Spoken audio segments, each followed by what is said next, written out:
এয়ারক্রাফটটা ৩৩ জন যাত্রী সেখানে আহত হয়েছে, একজন যাত্রী নিহত হয়েছে। কেবিন ক্রুজ এয়ার হোস্টেস যারা আছে, একজনের নাক ফেটে, চোখ ফেটে, কপাল ফেটে, ব্লিডিং হয়ে শয়লা। প্রিয় ভাইরা, ৪০,০০০ ফিট উপরে বিমানটা যখন কাঁপবে, তখন আমাদেরকে আল্লাহ ছাড়া আর কেউ বাঁচানোর আছে? এত আসতে বললে হবে? ওই কঠিন মুহূর্তে আমার বাবা আমারে বাঁচাতে পারে, আমার বন্ধু আমারে বাঁচাতে পারে।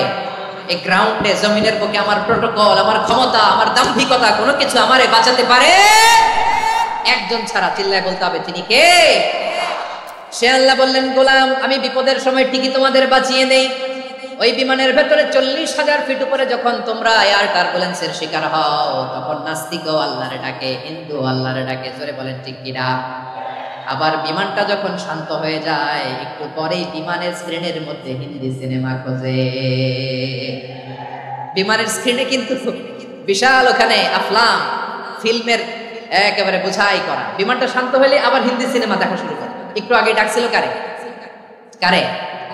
দেখবেন বাংলাদেশে আমাদের ক্রিকেটাররা যখন অন্য কোনো দেশের সাথে খেলে, অনেক সময় এমন হয় বল বাকি একটা, রান দরকার ৬টা। বল বাকি কয়টা? পটুয়াখালী বোঝে নাই বোধহয়। বল বাকি কয়টা?